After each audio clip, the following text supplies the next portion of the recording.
Assalamualaikum Tante, gimana kabarnya? Waalaikumsalam. Oke, Alhamdulillah sehat. jadi hari ini kita mau sedikit tanya-tanya nih tentang Arasya.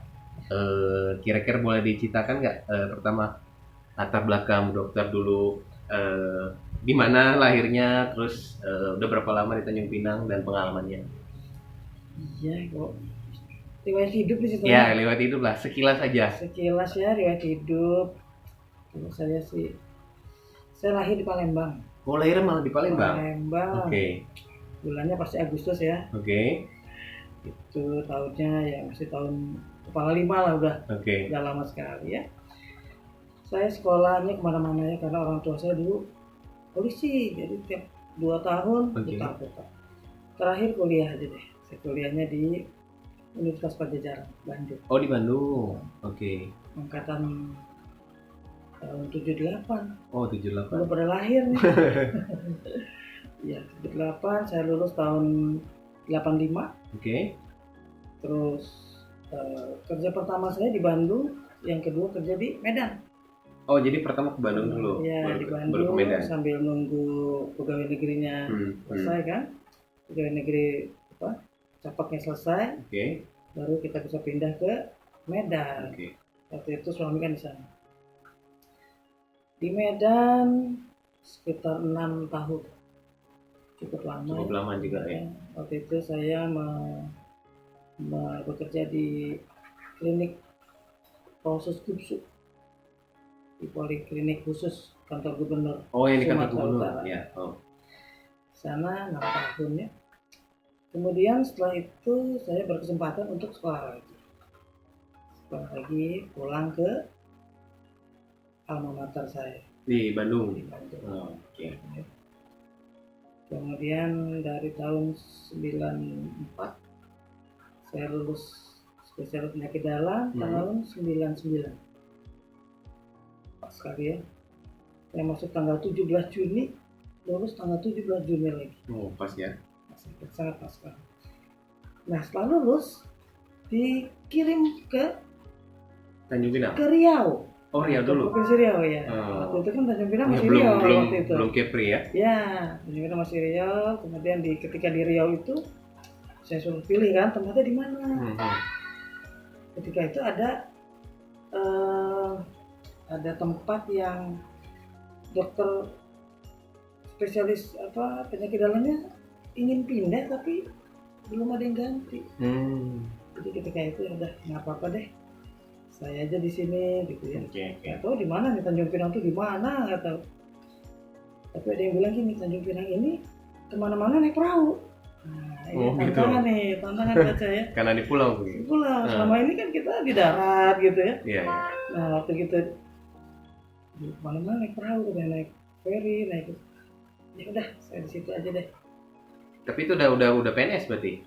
Udah PNS. Sudah PNS. Gitu ya. Jadi saya mulai masuk ke Rumah Sakit Umum Kota Tanjung Pinang itu tanggal 1 April 2000. Oh, tahun 2000. 2000. Oke. Sudah 22 tahun ya. Ya tak terasa ya Tanjung Pinang ini begitu itu indah ya.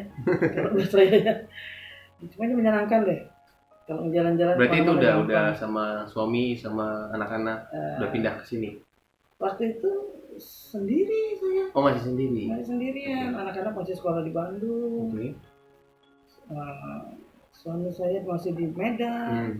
Aku sendiri sampai nunggu anak saya yang kedua ini naik kelas. Kemudian dia ikut ke saya di sini dan anak saya yang pertama mereka di Bandung. Oke. Nah, di Rumah Sakit Umum Tanjung Pinang itu saya ketemu teman-teman rupanya. Di sini banyak dokter-dokter lulusan Unpad. Oh, banyak orang Bandung rupanya. Tadinya kesepian gitu, saya rupanya menyenangkan di sini karena teman-teman banyak. Itu juga masyarakatnya juga sangat menyenangkan. Selain pemandangannya di sini juga beda dengan yang kita sering jalani ya. Kemana-mana laut, kemana-mana laut. Biasanya kita cari laut tuh jauh sekali kan. Iya. Kemudian apa ya? Nah, sejalan dengan semua itu ada keinginan nih untuk gimana untuk lebih mensejahterakan atau lebih mendekatkan diri kepada masyarakat kota Tanjung Pinang ini. Oke. Tahun 2015 Hmm. November tanggal 8 saya membuat klinik klinik apa namanya, klinik Pratama ya, klinik Pratama, dan sekaligus juga di tempat praktek saya, yaitu di Jalan Alkir. Jadi ini cerita awal mula klinik Arasya ya? Klinik Oke. Arasya ya, klinik Arasya. Dinamai klinik Arasya. Namanya? Namanya Nah, itu nama dari ke apa ya, sambungan lah dari 3 cucu saya. Ada 3 cucu saya yang namanya Alham, oke. Azahra, dan Ayesha. Oh, Ya. gabungan berarti ya? Jadi Arasya. Waktu itu cucu saya bertiga. Oh, oke. Gitu ya. Dan kemudian dibantu sama teman-teman di sana, di sini ya. Kita membangun klinik itu dari mulai awal itu sampai sekarang. Terus sekarang. Visi misinya ya nggak banyak, nggak neko-neko lah. Oke. Ya, hanya ingin membuat satu pelayanan yang inovatif, yang tentunya yang passion oriented ya. Kita pengen bagaimana masyarakat ini pengen dilayani, nah itulah yang kita pengen sudutkan.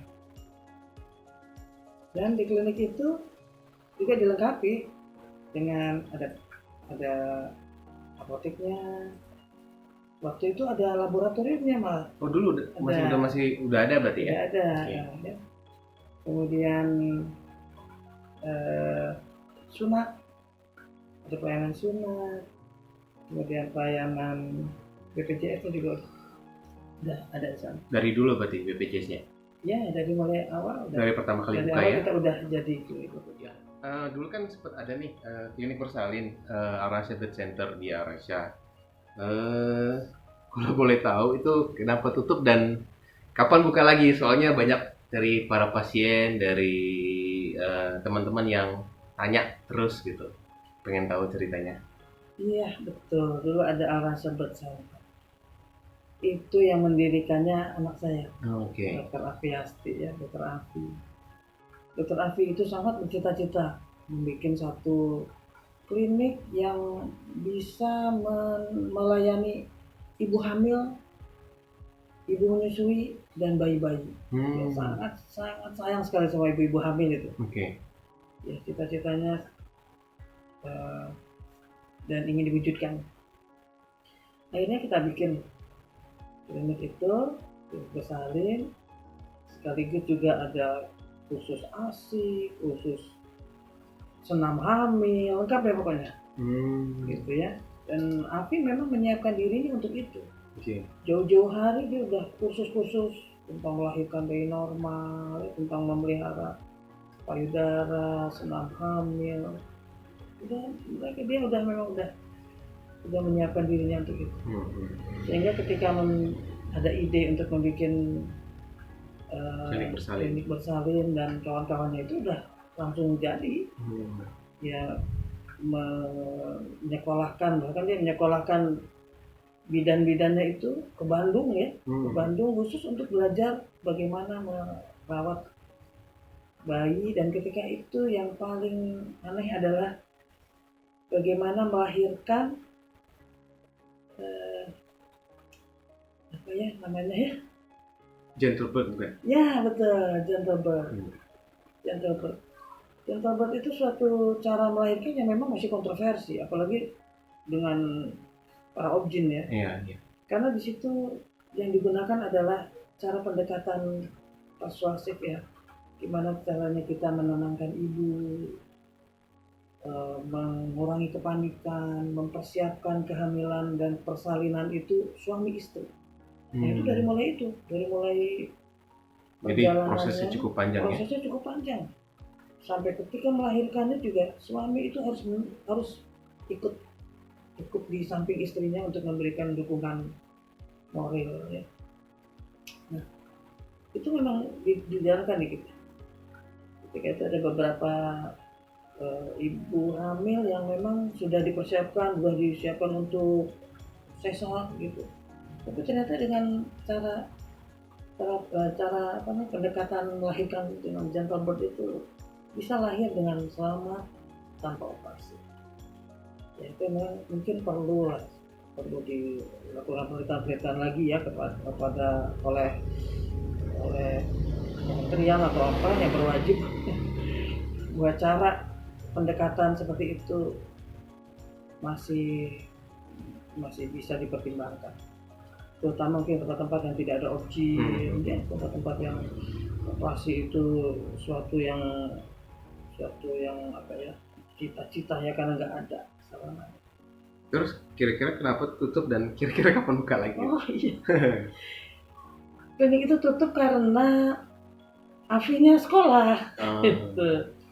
Ya, jadi Afinya dokter Afinya. Ya, dokter Afinya tuh karena ingin melengkapi cita-citanya, dia berusaha untuk bisa masuk ke spesialis kandungan.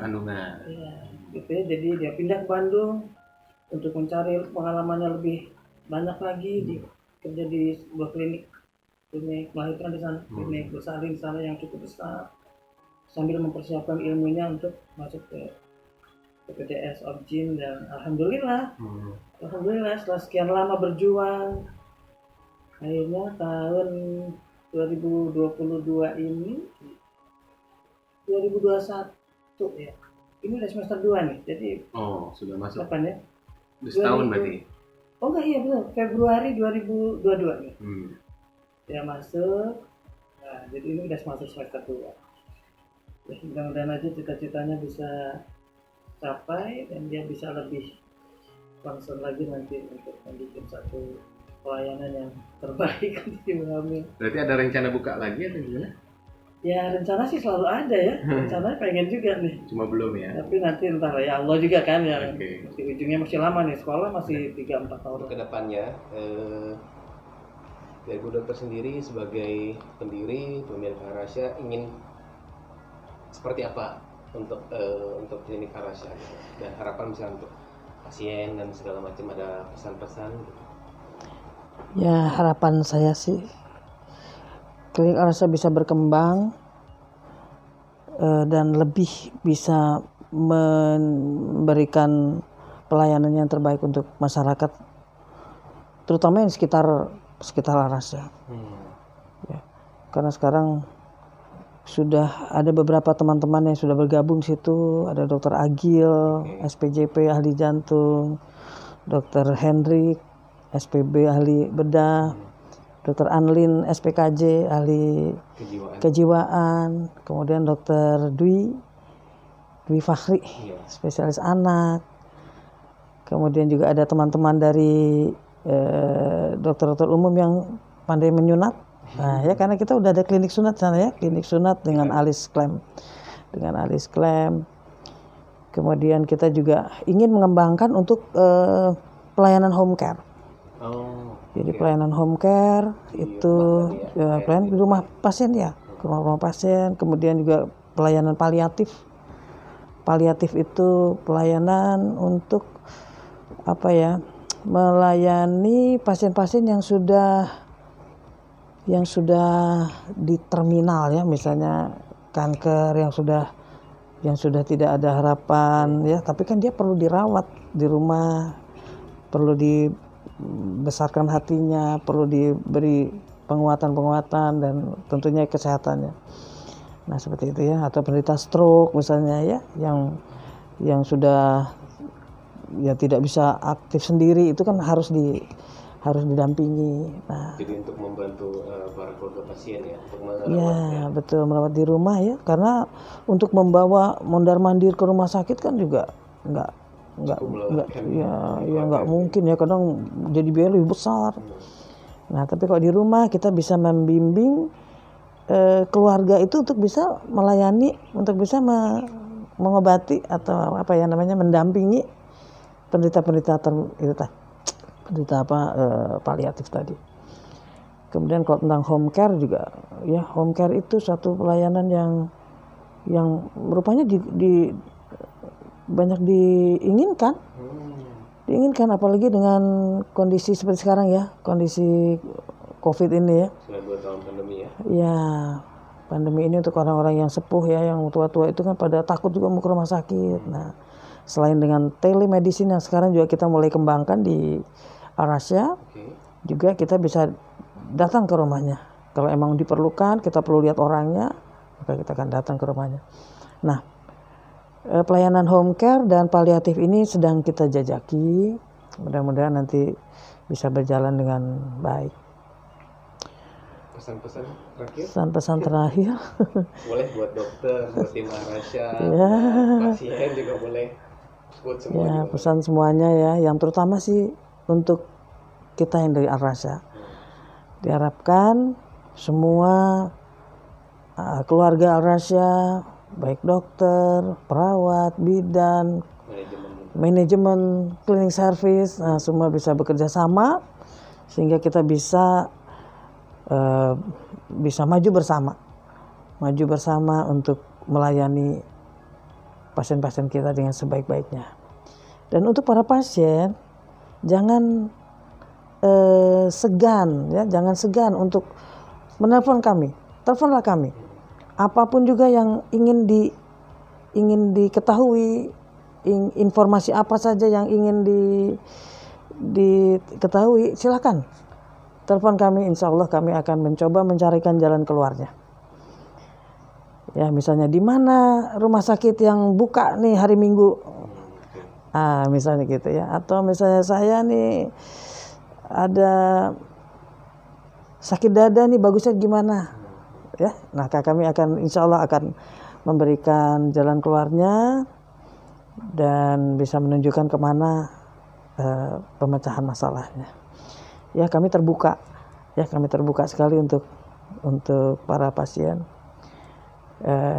Oh ya, juga satu lagi tuh, kita punya pelayanan WA khusus untuk penderita diabetes.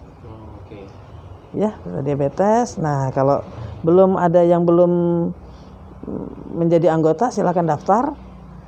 Apa keuntungannya? Keuntungannya bisa berdiskusi, bisa bertanya kepada saya dan kepada teman-teman pengasuh WA tadi, kapan saja, mengenai apa saja tentang diabetes. Itu aja, mohon doa restunya aja. Mohon doa restu. Terima kasih banyak dokter atas waktunya. Kalau ada yang mau disampaikan, kita tutup. Terima kasih.